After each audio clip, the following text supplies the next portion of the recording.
Hey, good morning, everybody. Today we're doing something a little bit different.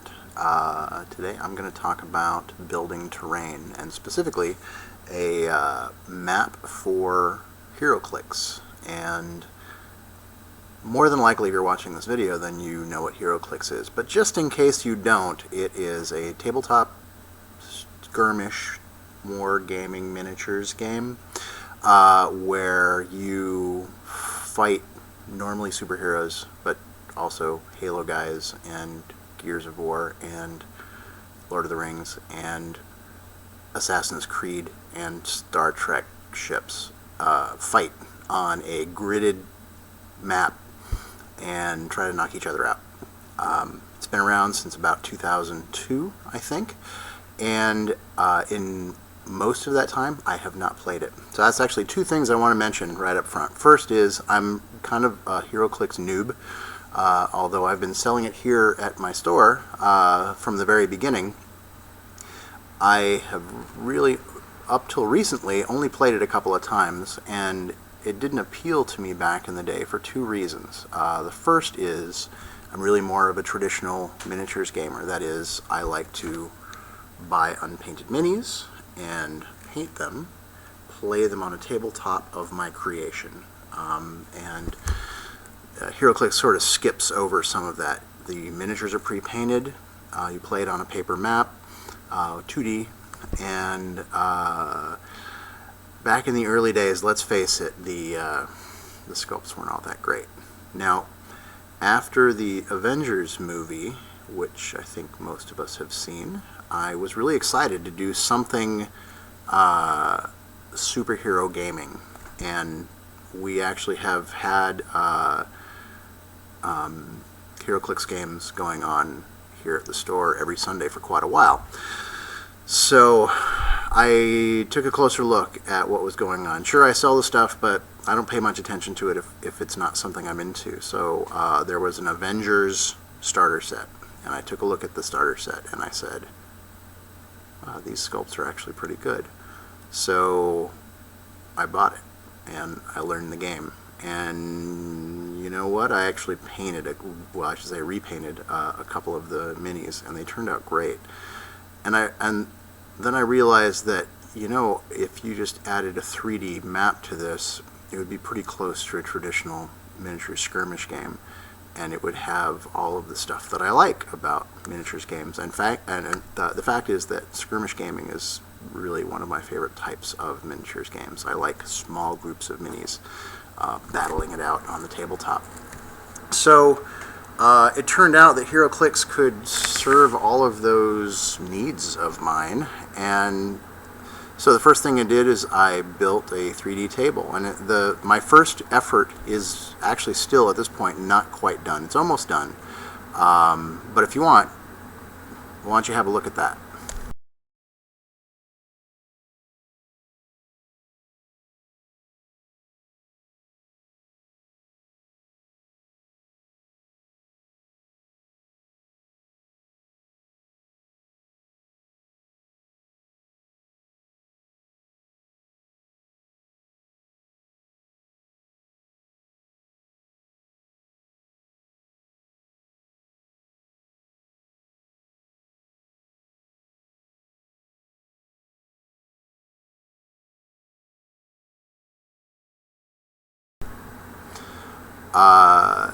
That one at this point is only waiting on 3 Jeeps that I have ordered from Warlord Games, and as of yesterday they are in the mail, and so I'm hoping that within the next,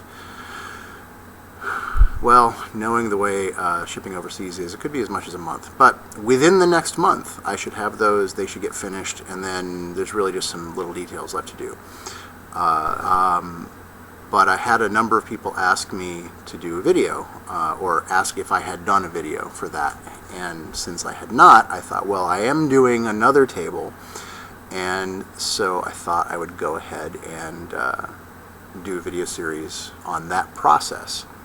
Now that brings me to item number 2 that I wanted to make sure that I brought up right up front, and that is, if you're looking at this and thinking, well, yeah, that guy's been, he's been doing this stuff forever, so clearly he's he's not going to have any trouble building this or doing. I'm a painter. I'm not a model builder. Yes, I build models. I don't like to do a lot of scratch building in general, and I should say I haven't liked to do a lot of scratch building because I never really felt like I was good at it. And I know many of you feel this way sometimes, and I know I get emails from people about painting where they're like, well, I'm not good at it, so I don't do it. It's like, well, if you don't do it, you can't get good at it. And that's, I finally came to that realization that doing things makes you better. I know, right? Weird epiphany to have, but over the past year and a half or so, I've really been focusing on my painting, and I've seen what I figure is a remarkable improvement over my technique, my speed, my ability, and I never really thought I had much left in me in terms of improvement. So so that was quite the realization for me. And so doing that first map was a similar, another epiphany. You know, as I was working on that project and as I was doing the scratch building, little as it was, I realized that if you just do things, you get better at it. I know it's so stupid, but that's the truth, right? So never be afraid to try, because if you don't try, you can't get better. And so that's what I'm doing here. It's like the goal is not to make this perfect. The goal is to make this finished, and then do another one, and that next one will be better simply because of the fact that I've already done some of this. I already have some familiarity with it. So how can it not be better, right? So anyway, let's go to, how do you approach it? Let's start at the very, very beginning. When I decided that I wanted to do my first map, my main goal was simple. Something that wasn't overly ambitious, that I felt like I could complete in a reasonable period of time, and yet still be cool, And so I picked the Gamma Range map, and because it had a relatively flat surface, 2 buildings, the 3 jeeps, some rocks, and that was kind of it. And so I knew I would be able to come to a conclusion on that really soon and have something to show for it. And at this point, really the only holdup time-wise has been the jeeps, unfortunately. So my next map was a recommendation from one of our HeroClix players. It's this. This is Jotunheim, the land of the frost giants. Now this is actually a good second project for a couple of reasons. One is, it is again relatively simple. There are actually no buildings on this one, but it actually has 4 levels of terrain, right? So this being level 1, 2, 3, and 4. And so it's mountains, it's trees, it's a few rocks, and again, should be fairly straightforward. But the cool thing about it is, well, it's a mountain, it has 4 levels. When it's done, it should be pretty impressive, generally speaking. Certainly more impressive than a 2D mountain on a printed map. Not that there's anything wrong with that. But, this kind of map does present its own sort of visualization problems, which is, like, ooh, we're battling on this mountain, but, it looks like my guy can see you on the other side of the map, even though technically he can't. Alright, so that was the first thing, deciding what the project was going to be. The next thing I did, because I was still at the time when I had decided to go ahead and do this, I wanted to become familiar with the various levels of the terrain. And so what I ended up doing was building the basic shapes in Google SketchUp. Now, Google SketchUp, if you're not familiar with it, is a very simple and free to use 3D drawing program. And what was nice about that is that I could play around with a couple of different sizes. The standard grid is 1.5 inches, and I tried 1.5 inches and trying it with 2-inch levels, and then I tried it with 2-inch squares, with 4-inch hills, and then I decided, and actually I got some, I shared some of these visualizations, the Google SketchUp drawings, with the folks over at HC Realms, and I got some good suggestions, and one of which was that if I go to a larger grid size, it could affect things like large size minis, which have kind of multiple grid bases. And being new to the game, these aren't the kinds of things that that I would have realized on my own. So that was helpful. So they decided to go ahead and stick with the 1.5 inch grid, and then just double the size of the grid for the levels, so 3-inch levels. So once I had done that, once I had finished my decisions in terms of how I wanted to do the levels and what size the map was going to be, it actually simplified some other things too, which was I'm building the thing out of insulation foam, pink foam board, and that comes in a variety of widths, but for the thicknesses, but your widths are fairly fixed. They usually come in 2 foot by 4 foot sections, and so I was going to need to, if it was going to be more than 2 feet wide, I would have to figure out how to join the pieces and make it nice and smooth. With a standard 1.5 inch grid, this map is actually 2 feet wide by 3 foot long, so that easily fits on a single sheet in terms of base size. So, right, so I went and bought some. I got 2 sheets of 1.5 inch pink foam board. It's not that expensive, although you might want to look around, because I did notice that at one Home Depot they were one price, and at one Home Depot they were a lot less, and I think it was just because they had a different grade at the one versus the other. So one had maybe more insulation to it, and you definitely don't want to spend a lot of money on it. It's just foam. You're using it as a medium for sculpture, essentially. So I bought the cheaper stuff, and I cut it out. Let me show it to you. I'll be right back.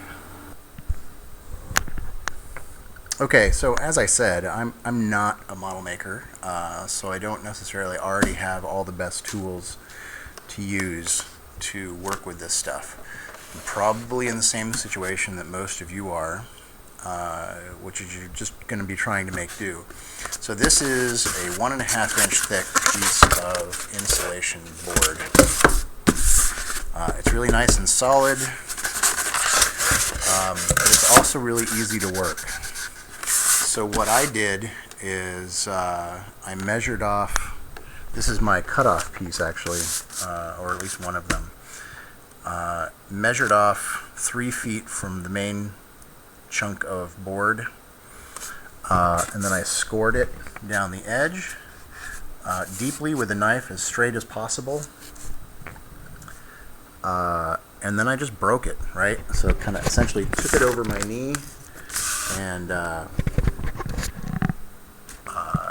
broke off this chunk, and it comes off fairly neatly. I don't know if you can actually see that there. Oh, it's trying. Okay. It breaks off fairly neatly, but not perfectly. You can kind of see that little raggedy edge there. The deeper your cut is when you start, the better off you are. But since this is going to be a mountain anyway, and I'm going to be working the edges, I wasn't really too concerned with that. Ideally, to do this, to actually do a nice clean cut, you want a hot wire cutter. And a hot wire cutter is something that you can buy if you have more money than time, or something that you can build if you have more time than money. I'm a little short on both. So I'm not doing that right now, but my plan is in the future to make a hot wire cutter. So once that was done, once I had my sections cut, since this is 1.5 inch and I wanted to have a 3-inch level, I actually had to stack it. So that is my 3-inch level right there. So this is the base. That's 2 by 3.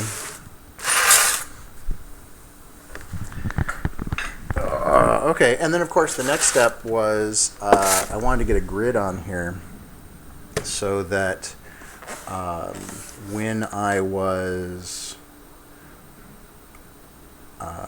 well, actually I need the grid in order to play the game. Oh, one other thing I want to point out is I actually made my map a little bit over long. I couldn't really make it over wide, but I did make it a little over long, so I had some area left over to do fun sculpture of the edge of the mountain, and we'll get to that. So anyway, the grid, I wanted to have the grid embedded into the foam, and so what I ended up doing was measuring off my 1.5 inch grid, and then using a straight edge and a pen, just a regular ballpoint pen, to etch that in there. And so, if we get in close, you can actually see that this is embedded into there. When I did this on the gamma range map, it worked really nice. Also, when I was doing texturing, which we'll get to down the road, I was able to, if the texture was filling in the grid, I could just take a straight edge and clear it out. And then I ended up actually with an even more pronounced grid, which was perfect. As you can see, I had to measure this a couple of times. I screwed it up more than once, but that's okay because this isn't. I can easily fill this in. I can fill this in later, and so that's not a problem. I also didn't grid the center because that obviously is going to be filled with layer 2. Now, unfortunately, layer 2 has some sections that should come all the way out to the edge of layer 1, and they don't. So I'm going to have to cobble those in, which is okay. That's fine. But I did the same thing here, which is I drew in the grid, but then I also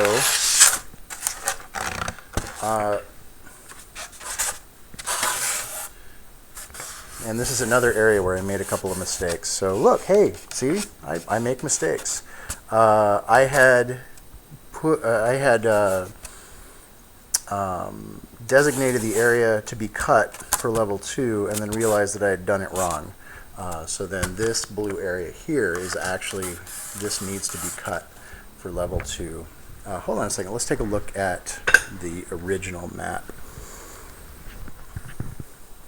Okay, so as you can see here, there's the line that indicates level 2.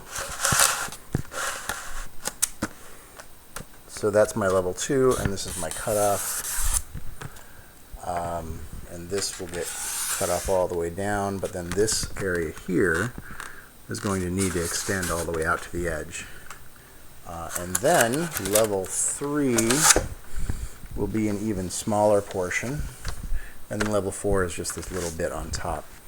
So I have enough foam to do all of that, but it is going to require just a bit of cobbling here and here. So I'm not too worried about that. So once I got the basic rough cut done for the grid, and I knew where my cuts were going to need to be here, I experimented with a hot knife. It is sort of like a hot wire cutter, but instead of being a wire, It's really more like a spike. And I don't have it handy, or else I'd show it to you. I will show it to you later. So it heats up very hot, almost like a soldering iron, and then it'll melt right through the plastic. So what I was doing was making diving cuts into the edge, and then pulling along a little bit, bringing it back out, diving cut in a little bit, pull it out, until essentially what I had was like a dotted line through here, and then I could just snap these bits off. And then once I'd done that, then I could go in and start making it a little bit more natural looking, instead of being just a series of straight lines. I could kind of start feathering it and giving it some interesting angles and some cross cuts and even some undercuts, as down here, and then even bring the edge out. Because what I'd really like to avoid is for this thing to just look like, well, to look like the grid, right? I mean, to a certain extent it's going to need to be, but I can eat into these edge pieces a bit and not worry about it. If anything, it's going to make the edge of the mountain seem precarious and scary to be on, which is kind of cool. I like that idea. And even having a little bit of extra also helps break up that really hard square edge. So that's where I am right now. Now, when I get a chance, I'm going to do some more cutting on this, and then I'm going to need to add those extra pieces. But I'm not doing that at the moment. I actually need to open my store in about 15 minutes. So I'm going to go do that, and then if I get a chance, I will come back later and we'll actually show you some work in progress. So there we go. I'll talk to you later.